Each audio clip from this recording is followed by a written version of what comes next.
کہ داتا علی حجویری صاحب اخلاص تھے، بلکہ سراپا اخلاص تھے، تو آپ کی کہی ہوئی اور لکھی ہوئی کوئی بات ایسی نہیں تھی جو ان کی اپنی ذات میں نہ ہو۔ واہ۔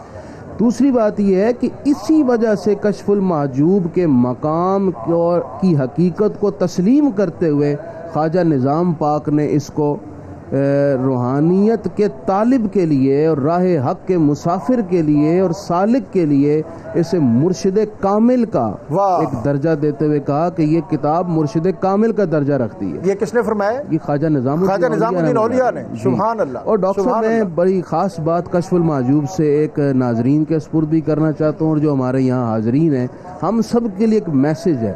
آج جس دور میں ہم جی رہے ہیں، حرص و ہوس کا بہت غلبہ ہے، افراتفری ہے، پریشانیاں، توہمات اور بہت ساری تکالیف نے ہم سب کو گھیرا ہوا ہے۔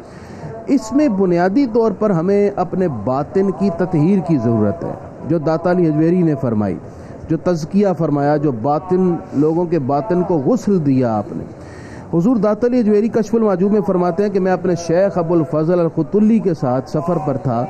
اچھا، میں پھر یہاں آپ کو انٹرپٹ کرتا ہوں جی، صرف رہنمائی کے لیے۔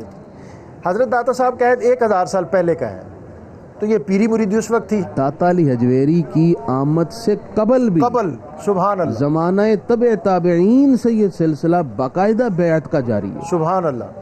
مثلا آپ دیکھیں، حضرت خواجہ حسن بصری سے یہ سلسلہ شروع ہوا، جنید بغدادی، پھر حضور داتا علی حجویری تک پہنچا۔ سیدنا داتا علی حجویری کے زمانے سے لے کر پھر آج تک جو اہل حق ہیں، جو روحانیت کے پیاسے ہیں، جو باطن کی تطہیر اور غسل کے خواہاں ہیں، وہ اصحاب نسبت سے اور ایسے مرشدین کاملین سے اپنی نسبت جوڑ کر اپنی باطن کی تطہیر کا فریضہ یہ سلسلۃ الذہب ہے، سلسلۃ الذہب ہے، کڑی در کڑی۔ اور اس میں حضور داتا علی حجویری خود منسلک ہوئے۔ آپ نے حضرت شیخ ابو الفضل الخطلی سے ارادت کی نسبت جوڑی، بیعت کی، ان کے ساتھ سفر پر تھے۔ اب دیکھیں کہ انہوں نے تربیت کیسے کی، جس کی آج ضرورت ہے خانقاہوں کو، تربیت اور ارشاد، جو ترہ امتیاز تھا خانقاہوں کا، جس کی آج بہت کمی محسوس کی جا رہی ہے۔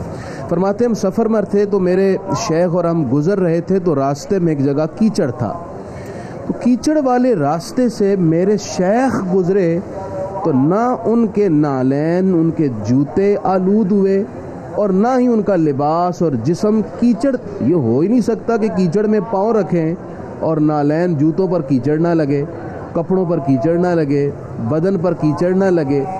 تو میں بڑا تعجب میں تھا کہ میرے پاؤں اور میرے تو لباس کیچڑ آلود ہو گیا، لیکن میرے شیخ کو کیچڑ لگا ہی نہیں۔ تو میں نے یہ سوال کیا اپنے شیخ سے، تو انہوں نے مجھے جو ارشاد فرمایا، حضور داتا علی حجویری نے وہ کشف المحجوب میں نقل کر کے ہم سب کی تربیت فرمائی ہے۔ اسی لیے خواجہ نظام پاک نے فرمایا یہ کتاب مرشد کامل کا درجہ رکھتی ہے۔ سبحان اللہ، سبحان اللہ۔ شیخ نے فرمایا کہ اے علی حجویری، میں نے اپنے دل کو حرص و ہوس سے پاک کر لیا، رب نے میری ذات کو تمام آلودگیوں سے پاک کر لیا۔ سبحان اللہ، سبحان اللہ۔ یہ تھی تربیت جو ہمارے اکابرین نے کی، جس کی آج ضرورت۔ آج میں اس میں ڈاکٹر صاحب جو لوگ معترضین ہیں، وہ بھی کسی طور پر اپنی جگہ درست ہیں، کیونکہ ہمارے بعض ناعاقبت اندیش حضرات جو محض اچھل کود کا نام آج تصوف رکھ بیٹھے ہیں اور اپنے عمل سے اس کو بہت کنڈیم کیا ہے حضرت